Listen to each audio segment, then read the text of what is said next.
Local 4 News starts now with a breaking news alert. That breaking news just in from Macomb County, where a woman has been found safe 8 hours after she was kidnapped. Joining us tonight at 11, thank you so much for being here. Police say it was her ex-boyfriend who forced her into his SUV, leading to a police chase on I-75. He remains on the run tonight. Priya Mann is live in Warren. Priya, what do we know about him? Well, Kim, Devin, let me give you a brief history of Adrian Brown. Police say on May 5th, he was sentenced for unlawful imprisonment. The next day, he cut off his tether, which triggered a warrant for his arrest. And this afternoon, police say he abducted his ex-girlfriend from this subway at 9 Mile and Shaner. And tonight, he's still on the run. I would have felt like I seen my life flashing before my eyes. Warren police say Michelle Jackson was working at Subway when her ex-boyfriend showed up, said he had a gun, and forced the woman into his car. It's a shame you have to be afraid to leave, to go into a store, to a gas station, and be protected because you're afraid someone, whether it's your boyfriend or anybody. Warren police are looking for Adrian Brown. The 27-year-old woman was abducted Tuesday afternoon, and police say her co-worker saw it happen. They managed to smash the rear window before police say Brown drove off. A cop in an unmarked car got there as this was all unfolding. They weren't sure as to what was going on. They saw a car leave quickly out of the parking lot. Then the radio one came through with some details that an abduction had occurred. That officer relayed the description of the suspect's vehicle, and there was a brief pursuit before another officer lost the car at 7 Mile and I-75. That was slim to none. Yes, I think that's divine intervention. Police say 31-year-old Adrian Brown was sentenced just last week for unlawful imprisonment of another woman. And that's obviously a huge cause for concern. The fact that he's already been sentenced to unlawful imprisonment, he's got a tether on, he knows that he's going to prison. You know, his mindset may very well be that he doesn't have a whole lot to lose. Right? Usually there's a pattern before that. Right. So when that happened, I'm sure she was terrified. Now, thankfully, the most important thing, that young woman is safe and sound tonight, but police are still looking for Adrian Brown. He's described as driving a 2015 to 2020 Burgundy Chevrolet Suburban or Cadillac Denali with Florida license plates. And again, that rear window will be smashed in. Anyone with information has to call police. Reporting live in Warren tonight, I'm Priya Mann, Local 4.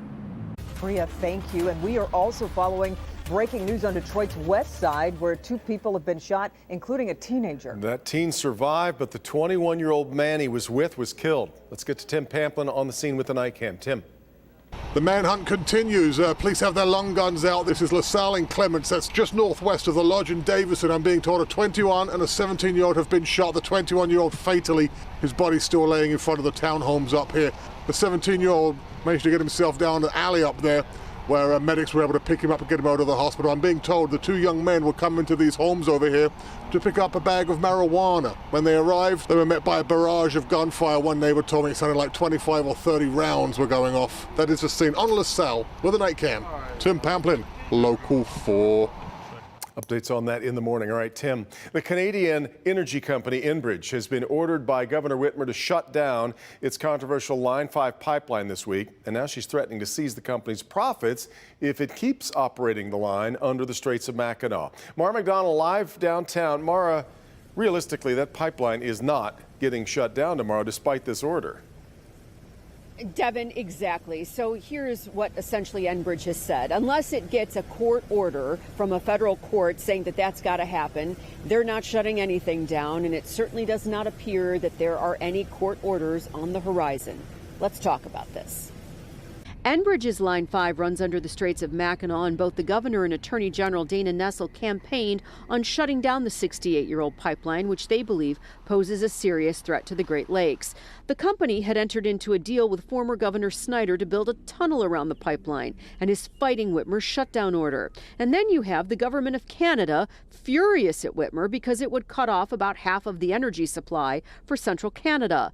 The whole imbroglio is being fought out in federal court, but the state Senate heard from those who count on the pipeline for their livelihoods today. Closing Line 5 would have a devastating and cascading effect on our economy, some known, but many of which are not fully understood. What we do know for certain is that there would be a shortage of roughly 756,000 gallons of propane a day, and price hikes would likely occur almost immediately. The lawn of the state capitol was decked out with 1,500 hard hats representing all the union jobs advocates say would be lost if Line 5 was shuttered. The governor had ordered the line shuttered by tomorrow, but barring a last-minute court order, that's highly unlikely to happen. Senators had many questions, especially what happens in the worst-case scenario, and that pipeline ruptures in the Great Lakes. Have you guys did the impact of what happens if there is a massive leak? And this company has had another leak in Michigan, and it's taken 10 years to recover from that. Back here live, two things to watch as this whole issue continues to swirl. Number one, what happens in federal court? Does it stay in federal court or does it get kicked back to a county court? And number two, does the Biden administration ultimately get involved? We're live downtown tonight. I'm Mara McDonald, Local 4. Okay, Mara, thank you. Another frost advisory issued for all of Metro Detroit. In fact, we got near freezing temps overnight, but we do have a warm up on the way here eventually, Ben.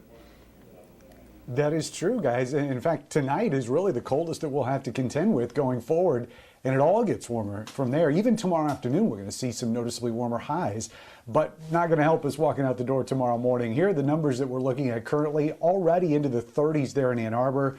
And when you see that kind of spread from the 46 there at City Airport to the 38 out in Washtenaw County, you know those skies are clear.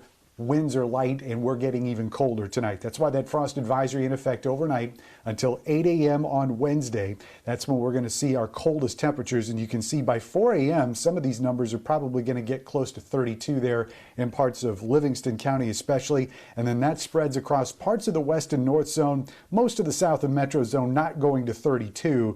But again, we are going to be seeing some frost in a lot of spots tonight. So more sunshine beyond tomorrow morning, and 70s are on the horizon, believe it or not. Just how long we're going to have to wait for those, we'll answer that question coming up. Guys? Okay. All right, Ben. Thank you.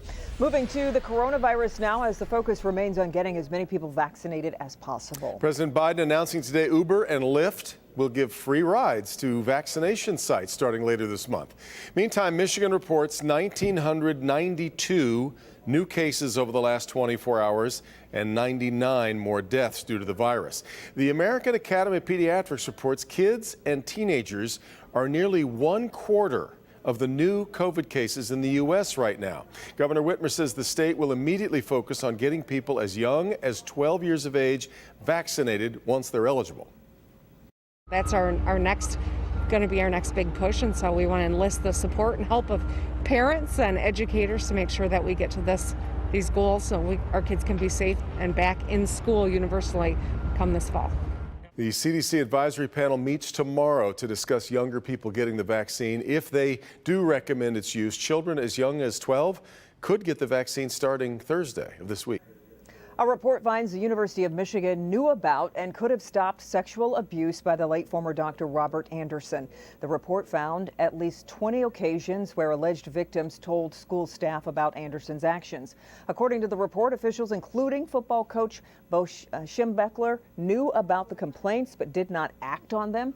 Investigators, or administrators, I should say, allegedly knew as early as 1978. Anderson worked for the school until he retired in 2003. 600 people made reports to the law firm. A court filing from earlier this year says there could be more than 850 victims. Former president of the United Auto Workers is headed to federal prison for stealing from union members. Dennis Williams sentenced today to 21 months in federal prison. He is the highest-ranking UAW official to be sentenced in the long-running UAW corruption investigation. It has now secured 15 convictions. Williams admitted taking union money for personal use, including expensive vacations. The UAW released a statement tonight reading, former UAW member and president Dennis Williams has rightfully been sentenced today for his crimes that put his personal and self-interest above that of our members and this union. These serious crimes violated the oath of UAW officers, and they violated the trust of UAW officers to handle our members' sacred dues money. Republican Congresswoman Liz Cheney speaking on the House floor tonight, just one day before an expected vote to remove her from her leadership position in the Republican Party. The vote comes amid her continued criticism of former President Donald Trump. She vowed tonight she will continue to fight against lies. I will not sit back and watch in silence while others lead our party down a path that abandons the rule of law and joins the former president's crusade to undermine our democracy. We must speak the truth. Our election was not stolen, and America has not failed. Congresswoman Elise Stefanik of New York is expected to replace Cheney as conference chairwoman. Still ahead, drivers are desperately filling up their tanks all along the East Coast. Why lines of panicked drivers are overwhelming gas stations amid the rising gas prices. An elderly man used a racial slur inside a Dunkin' Donuts. What happened next? Now has an employee facing manslaughter charges. But first, the family of Andrew Brown shown 18 minutes of police video from the day he was killed. We'll have their reaction next.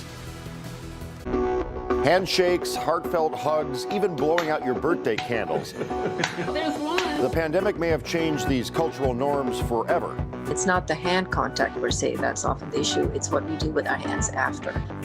Tomorrow morning at 6:30, how many of our age-old traditions might be modified and which could become taboo altogether? Tomorrow on Local 4 News Today.